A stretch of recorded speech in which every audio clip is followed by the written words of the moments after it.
আজকে আমি রান্না করেছিলাম চিংড়ি মাছ দিয়ে আর হচ্ছে পুঁইশাক আর মিষ্টি কুমড়া। এত মজা হয়েছিল যে আমার তো বিশ্বাস হচ্ছিল না আমি রান্না করেছি।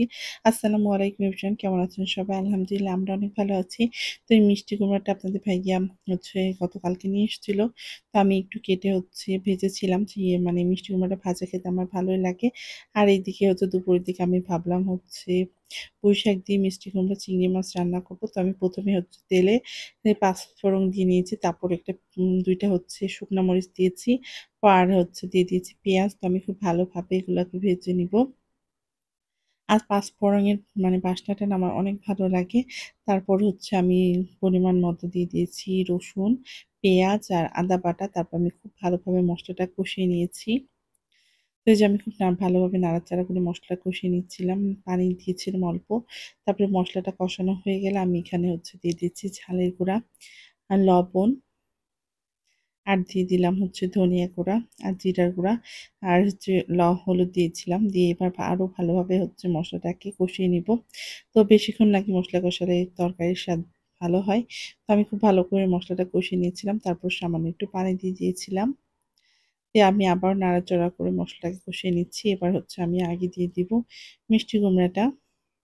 তো মিষ্টি কুমড়াটা দিয়ে আমি হচ্ছে একটু নাড়াচাড়া করে একটু রান্না করে নিব মসলার সঙ্গে। তারপরে হচ্ছে আমি দিয়ে দিব ওর ভিতরে পুঁইশাকগুলা।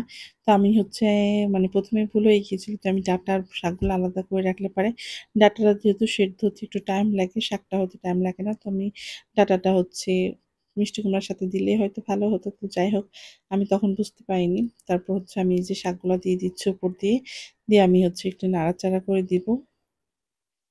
তো আমি এই যে ভালোভাবে সবকিছু একসাথে মিশিয়ে দিচ্ছিলাম। তো হচ্ছে মিশানো হয়ে গেলে এটাকে আমি একটু ঢাকা দিয়ে রাখবো, যাতে শাকগুলো আর ডাঁটাগুলো হচ্ছে নরম হয়ে যায়।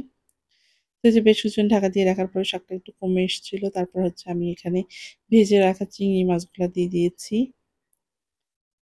দিয়ে আমি আবার একটু নাড়াচাড়া করে দিব। দিয়ে আবার একটু ঢাকা দিয়ে রেখেছিলাম। আর হচ্ছে ডাঁটিগুলো না একটু শক্ত ছিল, তাই ভাবলাম একটু ঢাকা দিয়ে রান্না করলে হয়তো সেদ্ধ হয়ে যাবে। তো যাই হোক, একটু ঢাকা দিয়ে রান্না করে নিচ্ছিলাম খুব ভালো করে। আবার এই যে একটু নাড়াচাড়া করে দিচ্ছিলাম। তো আজকে আমার কাছে এত ভালো লেগেছে পুঁইশাকের তরকারিটা, মানে খুবই ভালো লেগেছে। আপনাদের ভাইয়া সেরকম পুঁইশাক পছন্দ করে না, কলমি শাকটা খায়। তো এভাবে রান্না করে দেওয়ার পরে তার তো মুখে ভীষণ হাসি, মানে খুব খুশি হয়েছিল আজকের পুঁইশাক রান্নাটা খেয়ে। আমার অনেক ভালো লাগলো পুঁইশাক রান্নাটা। আমার তাসফিয়াও আজকে পুঁইশাক খেয়েছিল। তো যাই হোক, এই যে আমার রান্নাটা কমপ্লিট হয়ে গিয়েছে। এবার হচ্ছে আমি ভাত নিয়ে নিয়েছি আর গরম ভাতের সাথে পুঁইশাকের তরকারিটা এত ভালো লাগছিল। যারা পুঁইশাক পছন্দ করে না তারা আমার মতো করে রান্না করে খেয়ে দেখতে পারেন। অনেক ভালো লাগছে। আর পাঁচফোড়ন দেওয়াতে অন্য একটা স্মেল আসছে। খুবই ভালো লাগছিল। আর যারা পাঁচফোড়ন খান না তারা এভয়েড করতে পারেন। তো যাই হোক, আজকের ভিডিওটা এই পর্যন্ত। যদি ভালো লাগে সবাই পাশে থাকবেন। আজকে এই পর্যন্ত। আল্লাহ হাফেজ।